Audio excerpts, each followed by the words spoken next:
네, 쇼피파이 글로벌 쇼핑몰 가이드 첫 번째 시간을 진행하도록 하겠습니다. 안녕하세요. 저는 위링크스 캠프의 강사 홍석주입니다.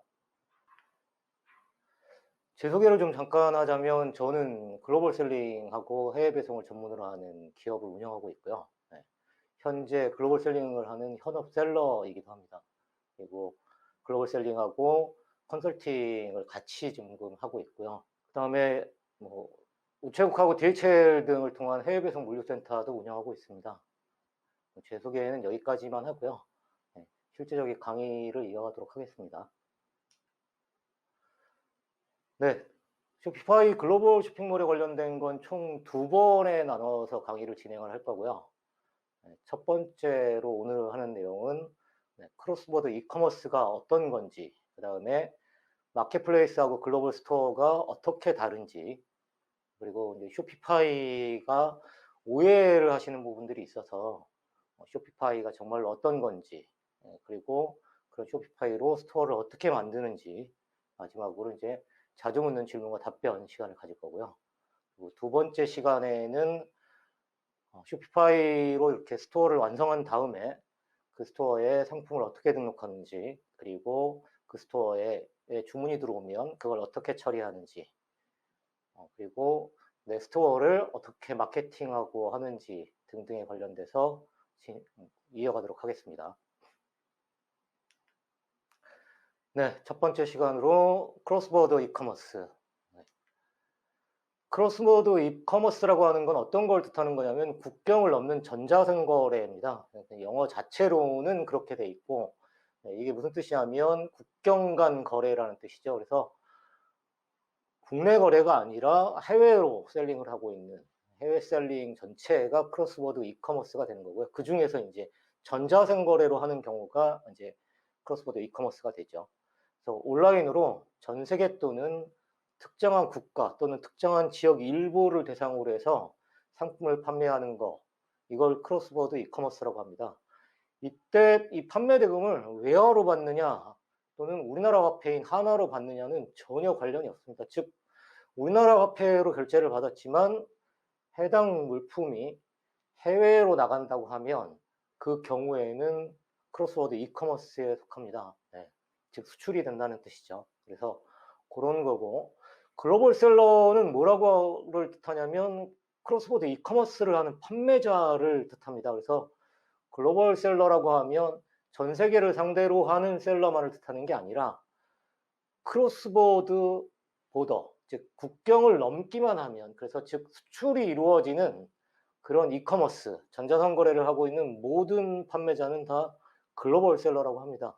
그래서 꼭 전 세계를 대상으로 하지 않아도 특정한 국가를 대상으로 하는 스토어를 운영해도 글로벌 셀러입니다. 쉽게 말씀드리면 뭐 아마존이나 이베이 같은 특정한 마켓플레이스, 또 국내 뭐에서 동남아를 대상으로 하고는 쇼피나 라자다 같은 마켓플레이스에서 활동하는 셀러들도 글로벌 셀러라고 합니다. 이 글로벌 셀러에는 몇 가지가 있는데요. 그 중에 하나가 이제 대표적인 게 대부분의 셀러분들이 하고 계신 전자상거래 수출업이 있고요. 또 수입업도 글로벌 셀러, 크로스보더 이커머스 셀러가 됩니다. 또 수입 구매 대행업도 마찬가지가 되고요. 또 드롭시핑을 하는 경우도 글로벌 셀러입니다. 그리고 어필레이트를 하고 있는 셀러들도 글로벌 셀러가 되기는 합니다. 물론 실질적으로 어필레이트를 하고 있는 셀러들은 수출을 신고하거나 하지는 못하지만 어쨌거나 이들까지도 다 포함해서 글로벌 셀러라고 부릅니다. 이 이미지에 보여드리는 걸 보면 우리나라 같은 경우에는 수출이 항공기나 배로 이루어집니다. 대부분. 그래서 이커머스로 해외 고객으로부터 주문을 받아도 그거를 육로를 통해서 수출할 수 있는 길은 현재 없죠. 그런데 전 세계 수출의 물동량은 육로량이 굉장히 많습니다. 그래서 이미지에 보여드리는 것처럼 철도나 도로로 이루어지는 경우도 많고, 그리고 우리나라 셀러들도 알고 있는 항공기나 또는 배로, 화물기로 운송되는 경우도 많습니다. 네. 이런 크로스보드 이커머스에는 어떤 시장들이 존재하는지를 좀 살펴볼 건데요. 맨 좌측 상단에 있는 아마존, 이베이, 큐텐, 쇼피, 타오바오 같은 곳을 마켓플레이스라고 합니다. 그래서 이 이외에도 일본의 라쿠텐 또는 애쉬, 또 알리바바, 인도의 플리카트나 중동의 눈 같은 그런 곳들도 마켓플레이스라고 하고요. 이런 마켓플레이스에 직접 입점해서 판매를 할 수도 있습니다. 그래서 첫 번째 글로벌 셀러, 일반적인 전자상거래 수출업을 하고 계신 셀러분들이 하는 방식이 이제 마켓플레이스에 입점하는 거고요. 두 번째로 그 가운데 있는 게 이제 글로벌 스토어를 직접 운영하는 겁니다. 이 경우는 내가 독자적으로 온라인상에 매장을 개설해서 그걸 운영하는 건데요. 이렇게 운영할 수 있도록 해주는 플랫폼들이 몇 가지 있습니다. 그 중에 하나가 쇼피파이, 마젠토, 우커머스, 빅커머스, 윅스 이런 것들이 있고요. 이런 이커머스 플랫폼을 사용해서 온라인상에 독자적인 자신의 또는 자사의 매장을 스토어를 오픈해서 운영하는 게 또 다른 하나의 축입니다. 과거에는 대부분이 이커머스를 하는 데 있어서 마켓플레이스에 입점하는 것에 초점이 맞춰져 있었는데 최근 몇 년 사이에 온라인상에 자사의 또는 자신의 독자적인 글로벌 글로벌 매장을 오픈해서 운영하는 그런 글로벌 스토어 운영 자체가 굉장히 많이 활성화되었고 또 각광받고 있습니다. 또 다른 이제 시장 하나가 소셜 미디어를 이용한 커머스 시장인데요. 종전의 소셜 미디어, SNS라고 하는 것들은 단순히 개인적인 어떤 내용들을 주고받는 것이었는데 그것이 바뀌어서 이제는 이커머스를 할 수 있는 샵 개념까지 추가됐습니다. 그래서 페이스북 샵이나 또는 인스타그램 샵, 핀터레스트 샵 같은 샵들이 존재하게 됐고 국내 같은 경우에는 카카오 스토리라고 해서 카카오톡을 이용한 샵도 존재하죠. 이런 것들을 이용해서 또 이커머스를 이어갈 수 있는 그런 시장들이 존재하게 됐습니다. 여기서 가장 최근에 나온 게 이제 라이브 커머스라고 해서 동영상으로 즉시 상품을 홍보하고 그 상품을 그 자리에서 주문받을 수 있는 이커머스의 또 다른 한 축이 생겨났습니다. 그래서 이 시장까지 크게 이제 소셜 미디어와 라이브 커머스를 이루는 시장이 최근 들어서 늘어나고 있는 상황이긴 합니다. 그러나 아직까지 이 3세대적인 페이스북 샵이나 인스타그램 샵이나 핀터레스트 샵 같은 경우는 국지적인 현상을 가지고 있고요. 이게 글로벌화되고 있지는 못한 경향이 아직 있습니다. 그러나 충분히 이전에 글로벌 스토어가 성장했듯이 충분히 가능성이 있는 마켓플레이스이기 때문에 고려할 필요가 있습니다.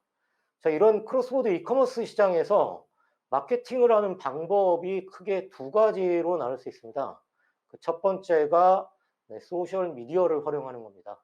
즉 마켓플레이스에 이베이나 아마존 같은 마켓플레이스에 입점을 했지만 그 상품을 단순히 마켓플레이스에서 판매만 하는 것이 아니라 자신이 소셜 미디어에 비즈니스 페이지나 이런 또는 아니면 프로페셔널 계정 같은 걸 개설을 해서 거기에 자신이 판매하고 있는 상품을 홍보하고 그 홍보를 통해서 내 상품 페이지 또는 내 스토어로 유입시키는 게 하나의 축이고요. 이 경우는 거의 대부분 돈은 들지 않습니다. 대신에 노력을 해야 되는 거죠. 즉 비즈니스 페이지를 개설을 해서 그걸 운영하는데 특별한 비용이 발생하지는 않지만 내가 끊임없이 게시물을 등록해서 사람들로 하여금 팔로우를 하게 하거나 또는 관심을 갖게 해서 내 상품 페이지 또는 내 스토어로 유입을 시켜야 됩니다. 그래서 셀러들은 그런 노력을 해야 되는 거죠. 또 다른 한 축이 이제 광고입니다. 온라인 광고라고 하죠. 이 온라인 애즈에는 몇 가지가 구분됩니다. 당연히 광고기 때문에 돈이 들어가는 거고요. 비용이 발생을 하죠. 그래서 그 첫 번째가 인마켓 애즈가 있습니다. 즉 뭐냐면 마켓플레이스 내에서 하는 광고죠. 대부분의 첫 단계에 입점했던 마켓플레이스 안에서 광고를 하는 걸 뜻합니다. 네. 그래서 뭐 딜 같은 경우에 하는 거나 아니면 뭐 아마존 같은 경우에 스폰서드 프로덕트를 하거나 뭐 이베이 같은 경우에도 그냥 광고를 하거나 하는 등등 이런 광고를 돈을 들여서 하는 광고들이 있죠. 이게 이런 광고들을 마켓플레이스 안에서 한다고 해서 인마켓 애즈라고 하고요. 또 다른 하나가 이제 서치 엔진, 즉 검색 엔진에 광고를 하는 게 있습니다. 일단 아셔야 되는 게 우리나라에서는 네이버의 활용도가 높지만 전 세계적으로는 네이버는 거의 한국 사람들만 사용하고 있습니다. 그래서 외국인들을 대상으로 할 거면 구글을 이용한 광고를 해야 되는데요. 그래서 구글 광고를 해야 됩니다. 구글은 검색 엔진이죠. 그래서 구글의 서치 엔진 애즈를 한 게 또 다른 한 축입니다. 즉 검색 광고를 하기 위해서 키워드를 추출해내고 또 더 디테일하게 고민을 해서 또는 광고 결과를 분석해서 롱테일 키워드까지 찾아내는 그렇게 해서 그걸 광고로 활용하는 이런 서치 엔진 광고가 있고요. 또 다른 한 축이 이제 구글이나 페이스북이나 뭐 인스타그램 같은 경우에는 타겟팅 광고를 할 수 있습니다. 최근엔 마켓플레이스 안에서도 타겟팅 광고를 할 수 있는 추세로 가고 있지만 아직까지는 대부분의 마켓플레이스는 여전히 무작위하게 그냥 키워드에 대한 광고였습니다. 그런데 구글이나 페이스북이나 등등 SNS 채널에서는 특정한 타겟을 선정해서 그 타겟을 대상으로 광고할 수 있습니다. 이런 광고까지 포함해서 온라인에서 광고할 수 있는 건 크게 이제 세 가지가 되는 거죠. 마켓플레이스 안에서 하는 광고, 또 검색 엔진 광고와 타겟팅 광고. 세 가지가 있죠. 그 중에 하나가 이제 유튜브에서도 광고가 지금 진행되죠. 유튜브에서 광고하는 방법 중에 하나는 유튜브에 직접 광고를 진행하시는 방법이 있고, 구글을 통해서 유튜브까지 광고할 수 있는 방법도 있습니다. 지금 전 세계의 구글 광고는 전 세계 모든 채널에 다 광고를 할 수 있도록 세팅이 돼 있고 활용할 수 있는 다양한 방법을 갖고 있기 때문에 다만 이때 이제 타겟팅을 통해서 특정한 고객층, 즉 내 상품을 소비할 가능성이 높다고 판단되는 또는 이미 판매 히스토리를 통해서 또는 광고의 A/B 테스트를 통해서 획득한 정보를 가지고 이 고객들이 내 상품에 대한 선호도가 높다. 내 상품에 대한 구매 가능성이 높다라고 하는 그런 타겟들을 대상으로 해서 광고를 하는 이런 방법이 있습니다. 그럼 이제 마켓플레이스하고 글로벌 스토어, 그 다음에 소셜미디어를 얘기 드렸는데, 소셜미디어는 이제 당장 활성화될 수 있는 게 아니라고 생각한다면 크게 구분을 해서 마켓플레이스하고 글로벌 스토어가 과연 어떤 차이가 있는지 이런 점들을 좀 체크해보고 또 서로의 장단점을 알아보도록 하겠습니다. 마켓플레이스하고 글로벌 스토어, 좌측에 보이시는 이미지처럼 이베이, 아마존, 뭐 큐텐, 쇼피 같은 것들을 마켓플레이스라고 하는데, 이런 마켓플레이스는 이미지에서 보시는 것처럼 종합몰입니다. 백화점이나 또는 대형 쇼핑타운, 쇼핑몰 같은 개념이죠. 그래서 그냥 입점해서 판매하면 되는 것이죠. 또 우측의 쇼피파이는 말 그대로 그냥 독립적인 매장들을 내가 만들어내는 겁니다. 참고로 이미지를 제가 석장을 쇼피파이에다가 얹어놨는데 작은 매장, 좀 큰 매장, 심지어는 대형 빌딩까지 만들어놨죠. 저 대형 빌딩 같은 경우에도 충분히 온라인 마켓플레이스에서, 온라인 시장에서 글로벌 스토어로 만들어낼 수 있습니다. 실제로 그렇게 시도했고 성공하고 있는 셀러들도 있고요. 아직까지 국내 셀러는 거의 없는데 해외 셀러 중에는 다양한 스토어들을 만들어서 그걸 다 하나로 자신이 관리하고 있는 셀러들이 있습니다. 그래서 거의 마치 쇼핑타운을 스스로 자신의 글로벌 스토어로 구축해 나가는 거죠. 이미지로 그렇고 이 이미지들을 머릿속에 담은 상태에서 생각해 보시면 이해가 좀 빠릅니다. 이 마켓플레이스는 입점이 굉장히 쉽습니다. 정해진 규칙대로 정보를 입력하고 승인을 받기만 하면 되죠. 또 판매도 굉장히 쉽습니다. 주어진 방식대로 상품을 등록하면 판매가 진행되죠. 그런데 반해서 이 마켓플레이스에서는 단점도 하나 있습니다. 그게 뭐냐면 이 마켓플레이스의 인지도 때문에 구매자들이 구매를 하거든요. 즉 셀러에 대한 인지도로 사람들이 상품을 구매하는 게 아니라 아마존의 인지도, 이베이의 인지도, q10의 인지도, 쇼피의 인지도를 보고 사람들은 들어와서 구매합니다. 즉 판매자에 대한 관심도나 충성도가 거의 없습니다. 네. 그리고 이렇게 모든 걸 모아놨기 때문에 수수료율이 좀 높습니다. 통상 마켓플레이스에서 받는 수수료율은 11%에서 15% 정도 되는데 여기에 이제 광고비도 비중이 높은 편입니다. 왜냐하면 방금 말씀드린 것처럼 마켓플레이스의 인지도를 보고 들어오는 것이지 내 셀러인 나 자신에 대한 인지도를 보고 들어오는 게 아니기 때문에 신뢰도가 없기 때문에 결국은 상품을 사도 셀러를 기억하지 못합니다. 그 상품을 사서 그 상품에 대해서 좋은 경험을 가졌다 하더라도 그 상품이 지속적으로 주기적으로 소비를 해야 되는 상품이 아니라면 사실 재구매도 이루어지기가 쉽지 않습니다. 또 이렇게 경쟁자들인 판매자들을 잔뜩 모아놨기 때문에 경쟁 구조가 굉장히 치열하게 되어 있습니다. 그래서 셀러들은 끊임없이 동일한 상품을 판매하고 있는 다른 셀러들의 행동을 주시해야 합니다.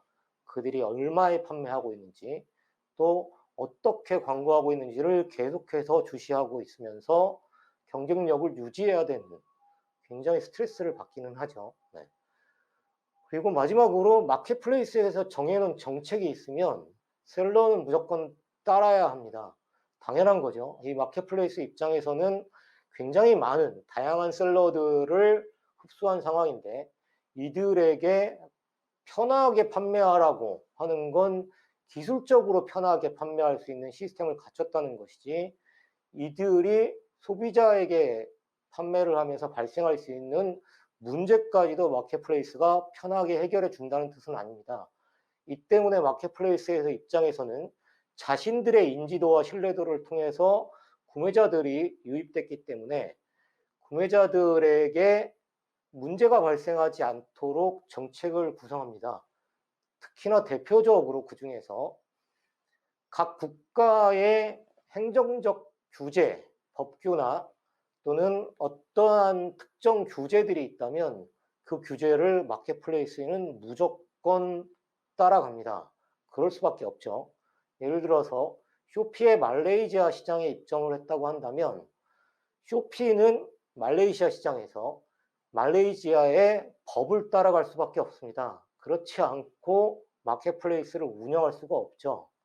그래서 셀러들은 그 나라의 법이 바뀌거나 또는 그 나라의 법은 변동이 없지만 법 규정이 좀 더 타이트하게 작용한다든가 이러면 이 정책들에 따른 변화를 마켓플레이스에서는 당연히 수용하고 이걸 셀러들에게 적용하고요. 이 때문에 셀러들은 이 정책에 맞춰서 자신의 상품 페이지를 수정하거나 더 심한 경우에는 판매하고 있는 상품을 판매 중단할 수도 있습니다.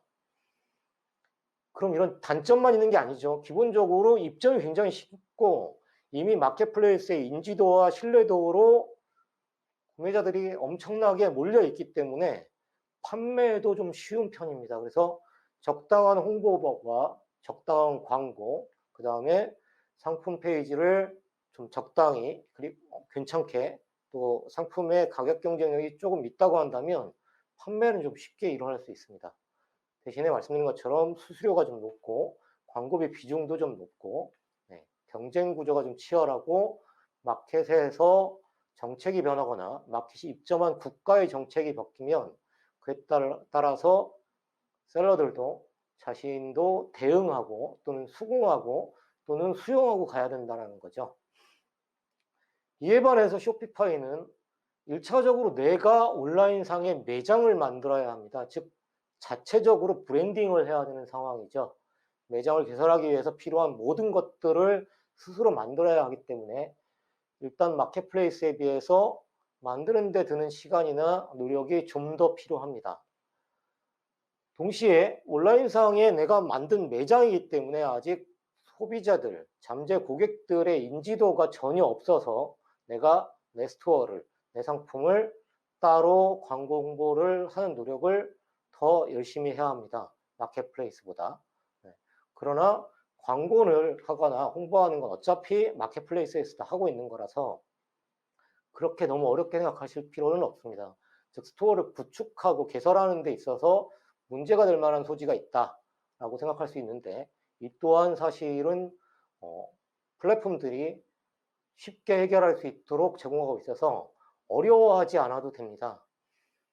그렇지만 이제 차이가 나는 게 뭐가 있냐면 이런 쇼피파이에도 장점이 있지만 이 운영에 따른 리스크가 다 100% 자신이 짊어져야 한다는 겁니다. 혹자는 마켓플레이스에서도 뭐 이런 리스크는 다 셀러가 지고 가는 거 아닙니까? 네, 맞습니다. 그렇긴 한데 좀 더 리스키하다라는 거죠. 왜냐하면 광고를 해도 광고의 효과가 내가 잘못하면 잘 일어나지 않죠. 마켓플레이스에서는 하다못해 오토로 광고를 할 수도 있는데 오토 광고를 하면 알아서 마켓플레이스에서 AI가 광고를 해줘서 어느 정도 퍼포먼스를 내주지만 쇼피파이 같이 플랫폼으로 내가 스토어를 만들고 나서 광고를 하면 내가 잘못하면 광고비를 날리고 특정한 효과, 일정한 수준의 효과를 보지 못할 수 있습니다. 물론 구글 광고 같은 경우에도 오토메이션으로 할 수 있는 광고들이 있습니다.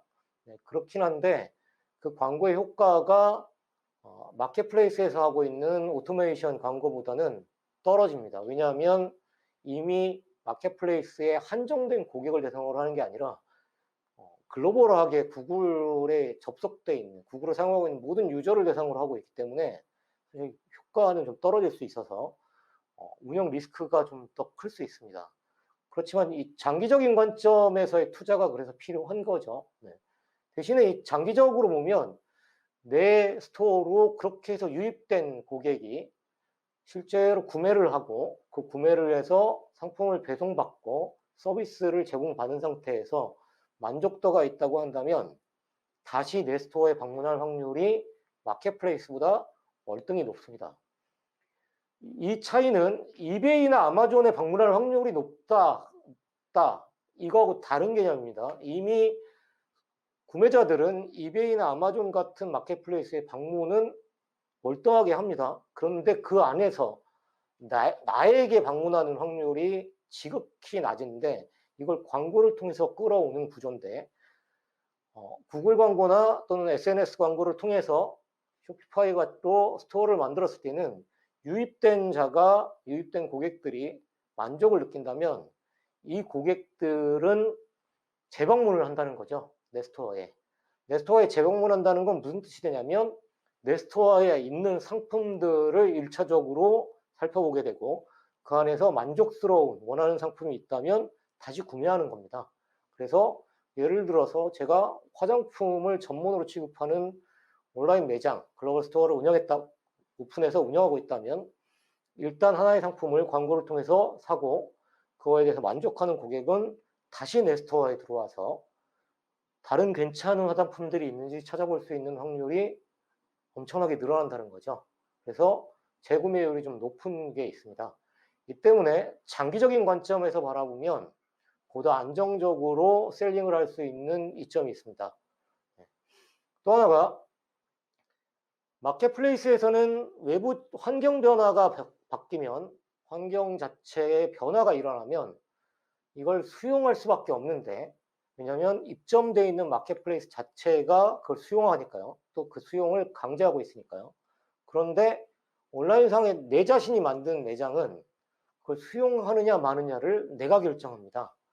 지금 무슨 뜻이냐면 말레이시아어로 된 온라인 스토어를 예를 들어서 제가 오픈했다고 하거나 일본어로 된 스토어를 오픈했다고 했을 때 그리고 그 타겟층을 일본인들을 대상으로 또는 말레이시아에 거주하고 있는 말레이시아인들을 대상으로 해서 스토어를 개설하고 운영한다고 했을 때 나는 내 스토어는 말레이시아의 법이나 일본의 법에 일차적으로 제재를 받지 않습니다. 이 이유는 뭐냐면 이 스토어 자체가 내가 한국에서 한국 사업자로 개설된 스토어이기 때문에 국내법의 적용은 받을지언정 해외의 법규의 적용은 1차적으로 받지 않습니다. 물론 만약에 그 상품들을 현지의 물류창고에 보내는, 예를 들면 아마존 FBA 같은 것처럼 물류창고에 보내는 행위를 했을 경우에는 얘기가 달라지지만, 그렇지 않은 경우에는 내가 세운 내 정책, 내 매장의 고유 정책에 의해서 행동하고 움직이면 됩니다. 그래서 외부 환경 변화에 좀 자유롭습니다. 이렇게 마켓플레이스하고 글로벌 스토어에 대해서 좀 비교를 좀 해봤고요. 이제 쇼피파이 바로 알기, 쇼피파이가 어떤 건지, 어떤 걸 쇼피파이라고 하는지, 그리고 비용은 어떻게 드는지 같은 것을 좀 알려드리도록 하겠습니다. 제가 굳이 쇼피파이 바로 알기라고 한 이유가 뭐냐면 많은 분들이 쇼피파이를 잘 모릅니다. 그래서 좀 바로 알기라는 용어를 사용한 거고요. 쇼피파이는 온라인에 자신만의 매장을 만들어서 운영하게 하는 플랫폼입니다. 그래서 쉽게 얘기하면 스마트 스토어, 네이버 스마트 스토어 같은 그런 플랫폼이죠. 그 안에 내가 원하는 형태로 성장을 만들듯이 쇼피파이를 가지고 내가 원하는 형태의 온라인 매장을 만들어내는 겁니다. 차이가 있다면 네이버의 스마트 스토어는 네이버에 종속되어 있는 과정이지만 쇼피파이는 순수하게 플랫폼, 솔루션만을 제공하고 있는 거고, 그걸 가지고 내가 어떻게 만드는지, 어떻게 활용할 건지는 셀러에게 100%의 자유도를 가지고 있습니다. 그 점이 좀 차이가 나는 거죠. 이런 쇼피파이의 특징이 있습니다. 첫 번째는 굉장히 편리하고 쉽다라는 거죠. 왜냐하면 다양한 테마가 있고 앱을 제공하고 있고 기본 구조가 쉽게 돼 있어서 굉장히 쉽게 스토어를 만들고 운영할 수 있도록 되어 있습니다. 두 번째가 뭐냐면 도메인하고 호스팅과 연계되어 있어서 원스톱으로 구성되어 있습니다. 즉 무슨 뜻이냐면 온라인상에 내가 매장을 만들려면 도메인을 가지고 있어야 되는데 보통은 도메인을 도메인 기관에서 획득하고 또 웹 호스팅하는 곳에다가 공간을 임대하고 서버 공간을 임대하고 그리고 저런 솔루션 프로그램을 사용해서 매장을 만들죠. 대표적인 게 마젠토 같은 경우가 그런 식으로 구조되어 있는데 근데 쇼피파이는 이 모든 게 하나로 합쳐져 있습니다. 그래서 쇼피파이 내에서 도메인을 등록할 수 있고 관리할 수 있고 쇼피파이 자체가 호스팅하고 일체형으로 만들어져 있습니다. 그래서 아주 쉽게 운영할 수 있는 플랫폼입니다. 또 하나가 이제 다양한 앱을 통해서 정말로 많은 편의성을 만들어낼 수 있습니다. 그리고 굉장히 쉽게 SNS하고 연결을 할 수 있도록 되어 있어서 비즈니스로 확장하기가 쉽도록 되어 있습니다. 이러한 장점들과 특징을 가지고 있고요. 실제로 쇼피파이의 이제 앱을 보면 마켓플레이스하고 연동시키는 앱도 있고요. 이베이나 아마존 또는 라자다나 쇼피하고 연동시키는 앱이 있고 판매처를 확대시키는 앱으로 구글 채널이나 페이스북 채널 이런 채널들과를 연동해서 움직이게 할 수 있는 그런 앱도 있습니다. 또 이외에도 업셀링이나 크로스셀링을 할 수 있는 그런 앱들도 존재하고 소셜미디어 마케팅을 할 수 있거나 이메일 마케팅을 할 수 있는 그런 앱들도 있습니다. 이 외에도 굉장히 많은 앱이 있습니다. 쇼피파이 앱이 통상 현재까지 알려진 거로 약 4,000개 정도의 앱이 있다고 하고 뭐 중복된 내용을 가지고 있는 앱들도 있어서 그런 것들을 좀 제외를 해도 앱의 종류가 약 3,000개, 2,000 몇백 개, 3,000개 정도의 앱이 존재하기 때문에 정말로 다양한 앱들을 통해서 본인이 보다 편리하게 스토어를 또 보다 멋지게 스토어를 운영할 수 있습니다. 이런 쇼피파이를 사용하는데 그럼 비용이 얼마나 드느냐? 쇼피파이 스튜디오를 좀 살펴보겠습니다. 쇼피파이의 스튜디오는 두 가지로 되어 있는데요. 그 첫 번째가 이제 스토어 이용료입니다. 쇼피파이의 이 스토어 이용료는 월 정액으로 되어 있는데 우측에 보여드리는 것처럼 베이직 쇼피파이라고 해서 월 29불짜리가 있고 쇼피파이라고 해서 월 79불짜리가 있습니다. 또 어드밴스드라고 해서 299불을 내야 되는 세 개의 단계로 되어 있는데 이베이처럼 샵의 등급을 가지고 셀러의 리밋을 정하느냐 이런 건 없습니다. 그냥 등록할 수 있는 상품은 무제한입니다. 29불짜리도 299불짜리도. 차이가 있다면 운영할 수 있는 스텝의 수, 그 다음에 리포트의 질 정도인데요. 굳이 리포트의 질 정도는 구글 어널리스틱스나 이런 다른 것과 연동이 되기 때문에 그런 연결을 통해서 보다 깊이 있는 리포트를 획득할 수 있기 때문에 굳이 꼭 229불짜리를 사용하실 필요가 없습니다. 네. 또 하나가 이제 이 월 29불만 내면 되는데 그것도 연 단위로 결제하면 할인을 제공하고요. 네. 그리고 상품에 등록 수수료가 없고 이미지나 동영상을 상품을 등록하기 위해서 또는 스토어를 꾸미기 위해서 여러 개를 사용한다고 해도 호스팅비가 전혀 발생하지 않습니다. 그냥 저 29불 안에 호스팅과 스토어 운영비가 합쳐져 있는 비용입니다. 아마존 같은 경우에 한 달에 39불 정도를 내죠. 네. 프로페셔널 계정인 경우에 그것처럼 그냥 월장이 내고 쓴다고 생각하시면 돼요. 이 구조는요. 또 다른 쇼피파이 이제 수수료가 판매 수수료가 있습니다. 쇼피파이는 저렇게 스토어에 대한 월정이 29불로 한정되어 있는 대신에 29불 또는 79불 같이 딱 정액으로 되어 있는 대신에 판매가 이루어지면 수수료를 징수해 갑니다. 쇼피파이 자체가 가져가는 수수료가 2%가 있고요. 이 쇼피파이는 페이먼트 게이트웨이 수수료라고 해서 피지사, 즉 결제 대행사를 외부 대행사를 사용하고 있기 때문에 이 결제 대행사의 피지사의 결제 처리 수수료가 추가로 존재합니다. 이 부분은 좀 약간 이베이하고 비슷한 구조인데 이베이가 판매 수수료를 징수하고 그 다음에 페이팔이라고 해서 지금은 이제 페이오니아로 변경됐죠. 이 페이먼트 게이트웨이 수수료, 즉 결제 처리 수수료를 페이팔 또는 페이오니아에서 징수하죠. 네. 그것처럼 쇼피파이도 판매 수수료가 있고 페이먼트 게이트웨이 수수료가 있습니다. 이때 판매 수수료는 카테고리나 이런 거에 아무 관계없이 2%만 부과됩니다. 페이먼트 게이트웨이는 이용할 수 있는 페이먼트 게이트웨이, 즉 셀러가 스토어의 운영자가 계약 맺어서 사용하고 있는 페이먼트 게이트웨이의 수수료에 따라서 차징됩니다. 즉 쇼피파이하고는 아무 연관성이 없습니다. 즉 쇼피파이는 그냥 판매액의 2%만 자신들의 수수료로 차징할 뿐입니다. 그런데 이제 한국 셀러에게는 사용할 수 있는 페이먼트 게이트웨이가 몇 개 없습니다. 아쉽게도.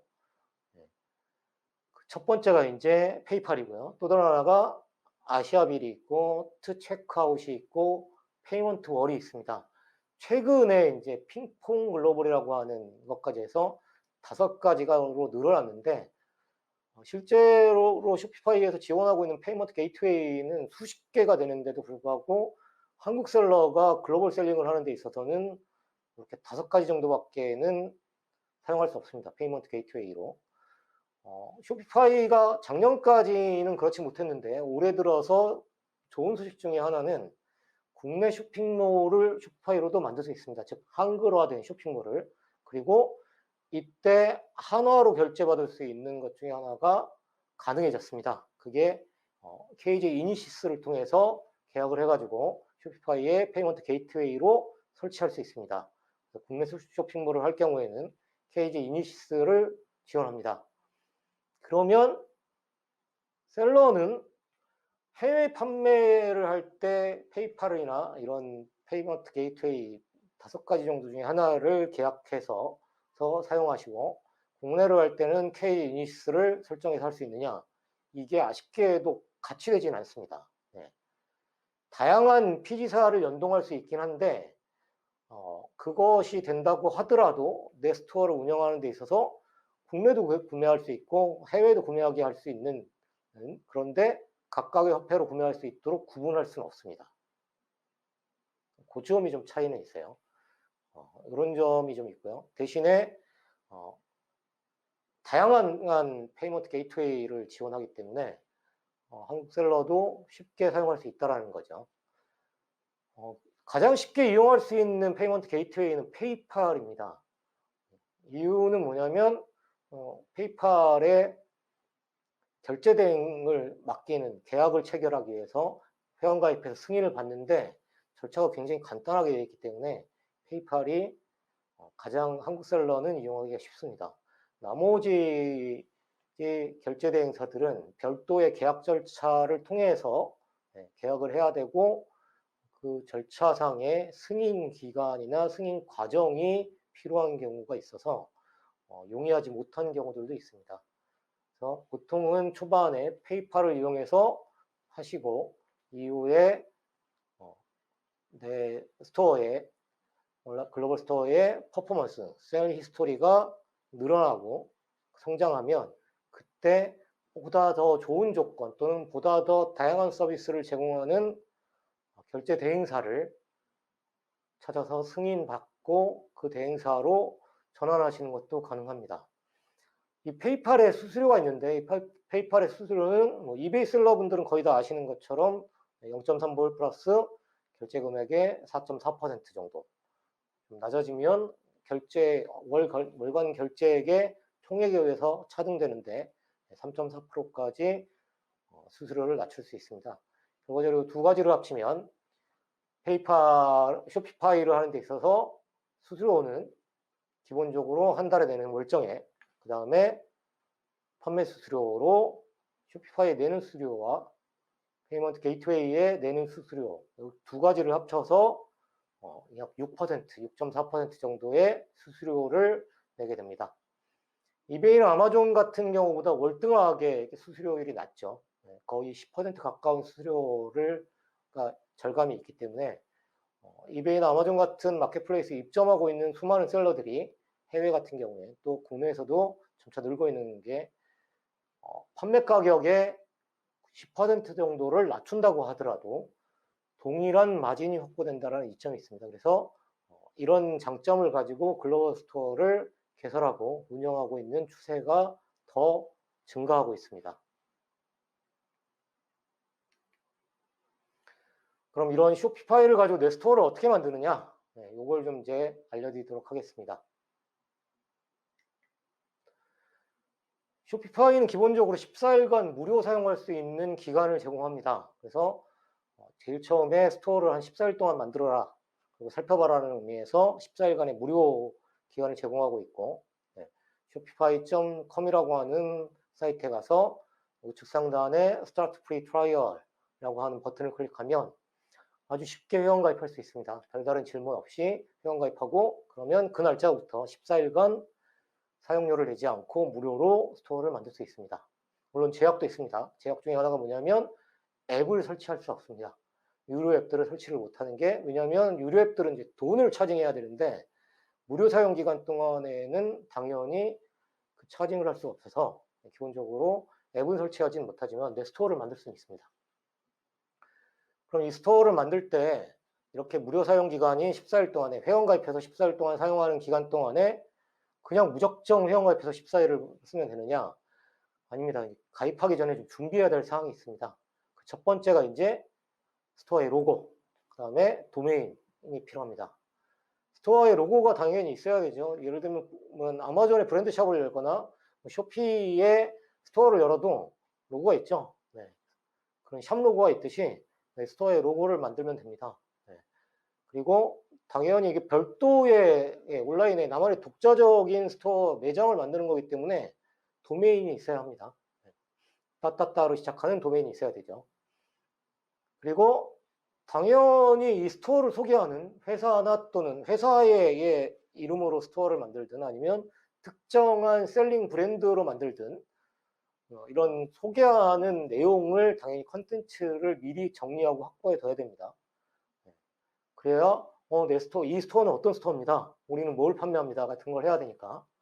그리고 당연히 독자적인 스토어이기 때문에 이 스토어 자체에 약관이나 판매 정책이 있어야 합니다. 국내에서도 독립 쇼핑몰을 만드시면 당연히 쇼핑몰 자체에 약관이나 판매 정책이 있죠. 그래서 약관을 영어로 이제 Terms of Service라고 하고 개인정보 보호 정책은 Privacy Policy라고 합니다. 이런 걸 포함한 각종 배송 정책, 또 교환 반품, 환불 정책 같은 정책들을 미리 정리해야 합니다. 그런데 이게 해외 판매하기 위해서 어떻게 정리합니다. 이렇게 딱 잘라서 얘기할 수 있는 포맷이 따로 있는 건 아닙니다. 왜? 내 매장이기 때문에 내 스스로 정하는 거라서 자유도가 높습니다. 그러나 전혀 얼토당토 않은 내용을 가지고 운영할 수는 없죠. 예를 들어서 주문받으면 1년 이내에 배송합니다. 1년 이내에 배송하는 걸 가지고 배송의 지연으로 클레임을 할 수 없습니다. 이렇게 선언하는 거는 얼토당토 않죠. 적당히 현지 사정이나 이런 것들을 감안을 해야죠. 자유도가 있다고 하긴 하지만 터무니없이 내 마음대로 선언을 해도 되느냐? 선언하면 되긴 하는데 그러면 구매자들도 구매 안 하죠. 네, 그렇기 때문에 다른 많은 스토어들을 살펴보고 현지법에 특별하게 문제되지 않도록 정책을 수립하면 됩니다. 예를 들어서 말레이시아를 대상으로 한다면 말레이시아 법에 특별하게 문제되지 않도록 정책을 수립하면 되죠. 그리고 이제 사전에 아까 말씀드린 페이먼트 게이트웨이사에 먼저 가입해서 승인을 받아놓는 게 좋습니다. 네. 페이팔 같은 경우에 승인을 받는데 얼마 걸리지 않지만 다른 페이먼트 게이트웨이를 할 거면 짧게는 며칠, 길게는 몇 주 이상이 걸릴 수 있기 때문에 미리 어쨌거나 페이먼트 게이트웨이사에 회원가입하고 사용 승인을 받아놓는 게 필요합니다. 또 내 스토어를 내가 구성하는 거기 때문에 메뉴를 미리 구성해 둬야 됩니다. 즉 상단 메뉴인 카테고리를 어떻게 할 건지, 그 다음에 하단 메뉴인 뭐 About Us나 또는 프라이버시 폴리시 정책이나 이런 것들을 하단 메뉴를 또 어떻게 구성할 건지 이런 것들을 내가 미리 생각해 둬야 됩니다. 그냥 국내에서 독립 쇼핑몰 하나 만든다고 하면 구성해야 되는 것과 똑같습니다. 예를 들면 메이크샵이나 이런 또 카페24 같은 경우로 내가 스토어를 만들면 당연히 상단의 카테고리 또는 상단의 다른 메뉴들을 구성해 놔야 되고 하단에 푸터를 구성해 놓듯이 그런 걸 먼저 생각해 두라는 뜻입니다. 그리고 당연히 이런 것들이 다 뭐로 되어 있어야 되죠? 내가 진출할 국가의 현지어로 되어 있어야 되죠. 만약에 이게 국가를 제한 두지 않고 글로벌하게 운영할 거다라고 한다면 영어를 기반으로 해야 될 거고 특정한 국가를 타겟으로 한다고 한다면 가급적이면 그 국가의 언어로 되어 있어야 되겠죠. 네. 일본을 타겟으로 하는데 영어로 만들어 놓으면 일본 사람들이 그만큼 접속해서 구매하기가 쉽지 않겠죠. 그렇기 때문에 특정한 국가를 지역을 타겟으로 할 거면 현지어로 준비를 해놔야 됩니다. 최근의 추세는 그냥 글로벌한 스토어를 운영해서 전 세계를 대상으로 하는 경우보다 일정한 지역의 로컬리제이션을 하는 경향이 좀 더 뚜렷합니다. 그렇다고 해서 초반부터 그렇게 해야 되느냐? 그건 정말로 운영하고자 하는 주체가 즉 이 내용을 듣고 계신 여러분께서 내 상품은 내가 취급하고자 하는 상품 또는 상품군은 특정한 지역이 월등하게 고객층이 두터우니 그 지역부터 진행해야겠다라고 한다면 해당 언어권으로 진행하실 필요가 있죠. 근데 그렇지 않으면 그냥 글로벌 스토어, 전 세계를 대상으로 하는 월드와이드 스토어를 운영할 수도 있습니다. 네. 그리고 마지막으로 비즈니스 페이지를 미리 만들어 둬야 됩니다. 네.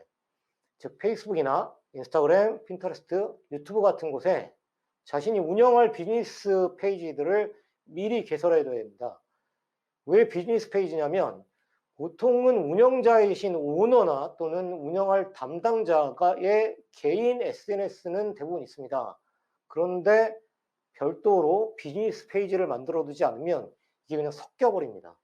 이게 섞여버리면 개인적으로 주고받고 있는 내용이나 개인적인 게시물 자체도 고스란히 노출이 되거나 또는 비즈니스적인 게 개인에 혼합돼 버려서 더 방문자로 하여금 혼동을 느끼게 만듭니다.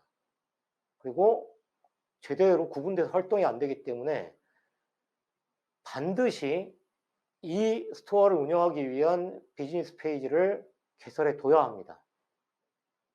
당연히 비즈니스 페이지를 개설하려면 로고도 있어야 되고 그 다음에 설명하기 위한 글도 있어야 됩니다. 게시글도. 네.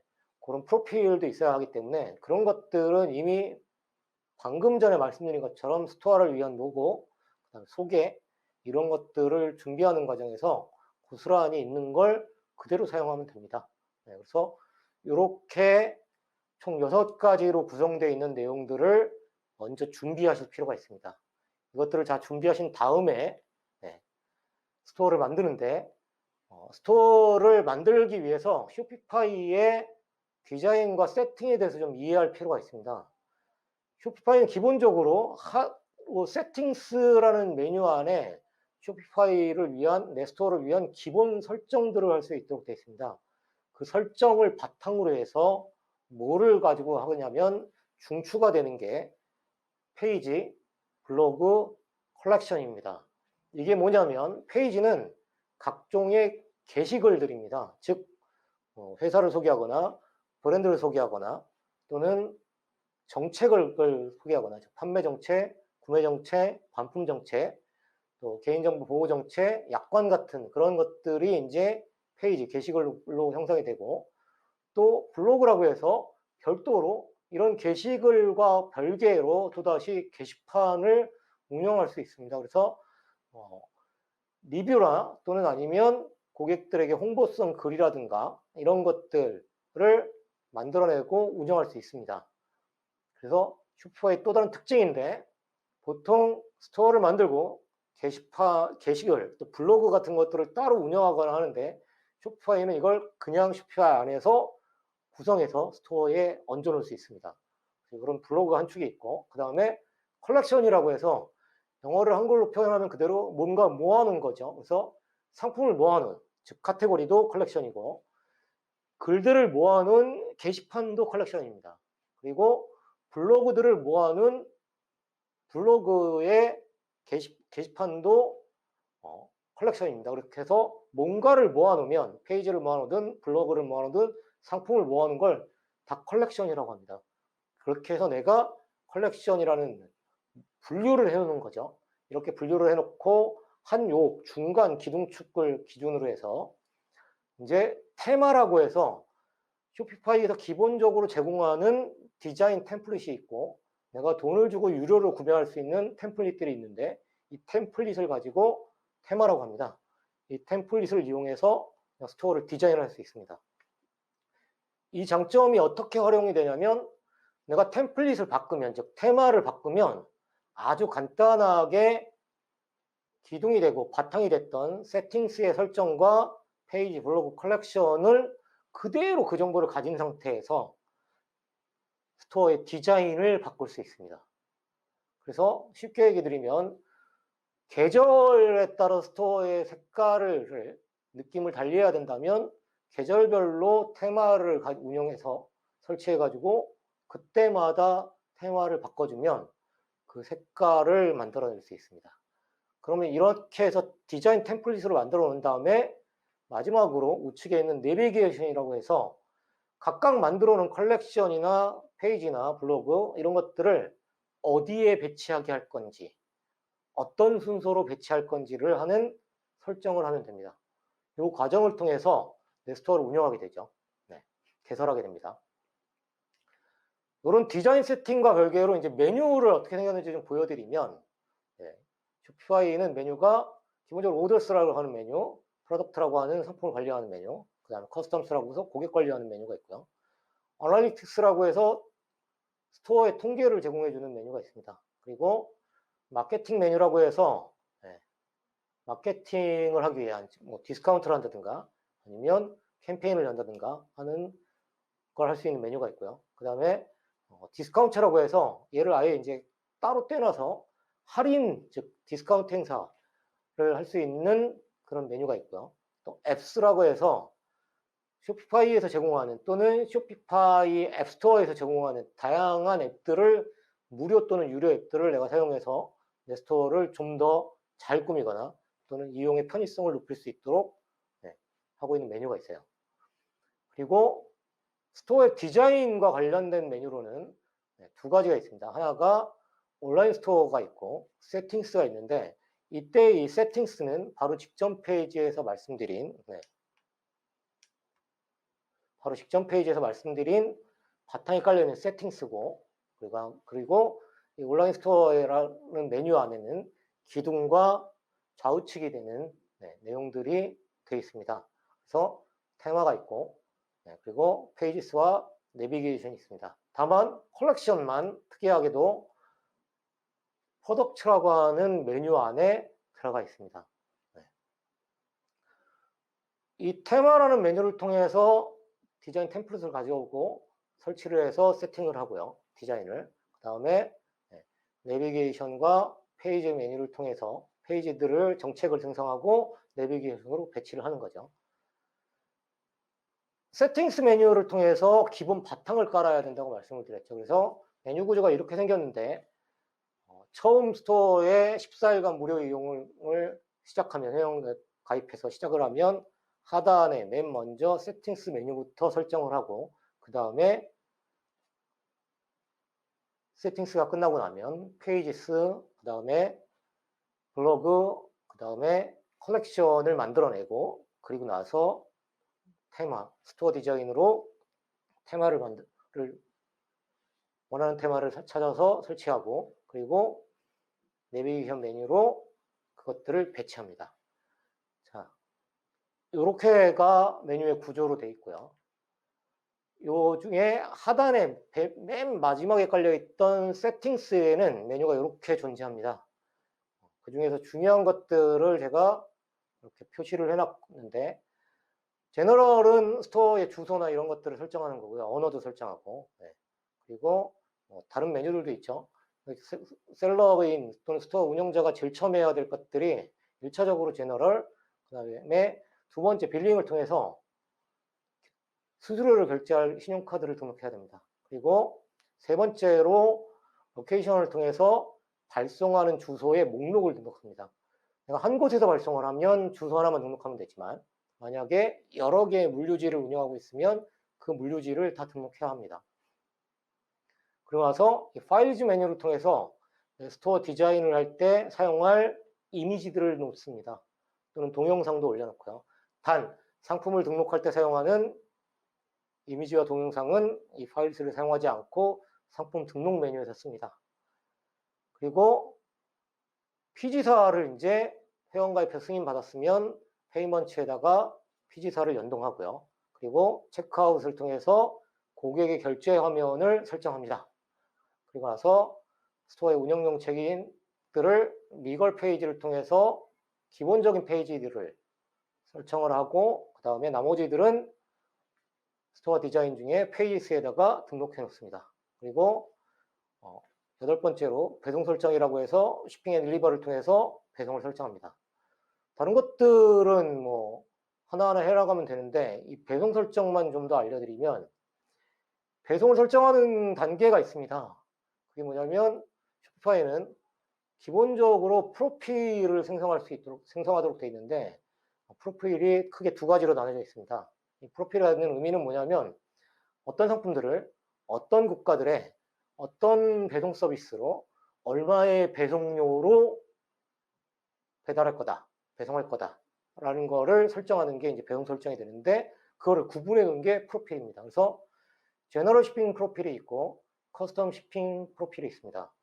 제너럴 쇼핑 프로필은 내가 특정한 국가를 예를 들어서 커스텀 쇼핑 프로필에다가 영국만을 대상으로 하는 상품을 만들어 놓고 영국만을 배송할 수 있는 상품을 만들어서 걔를 딱 올려놓으면 걔를 위한 특별한 배송 프로필을 만들 수 있습니다. 그럼 그 상품은 영국 이외의 거주자들이 주문을 하면 최종적으로 당신의 지역으로는 배달되지 않습니다가 돼서 그렇게 만들어낼 수 있거든요. 그런데 제너럴 같은 경우에는 그렇지 않게 즉 커스텀하게 만들어 놓은 프로필이 아닌 지역들을 다 포함하고 그렇게 설정해 놓지 않은 상품들을 다 포함합니다.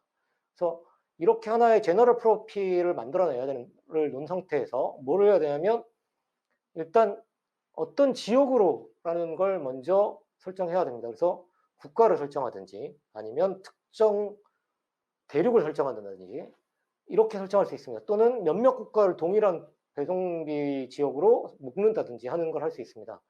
그렇게 해서 존을 설정을 하고 그 존 안에 이제 레이트를 설정합니다. 레이트는 뭐냐면 말 그대로 무슨 배송 서비스로 얼마에 배송하겠다는 걸 설정하는 건데 이때 설정할 수 있는 내용이 뭐가 있냐면 배송 서비스, 그 다음에 무게 구간, 그리고 배송료를 넣을 수 있습니다. 그래서 쉽게 얘기하면 EMS로 얼마 몇 g부터 몇 g까지는 얼마의 배송료로 이 국가에 보낼 거다.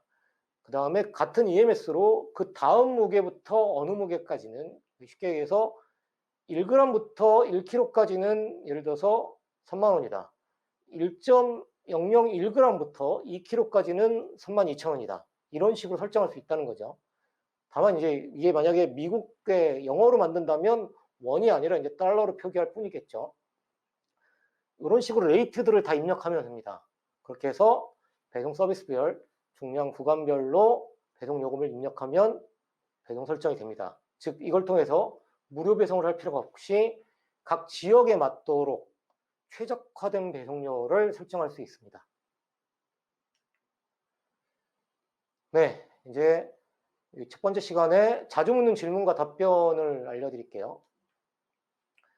쇼피파이하고 쇼피는 어떻게 다른가요? 실제로 쇼피파이하고 쇼피를 혼동하시는 분들이 굉장히 많은데요.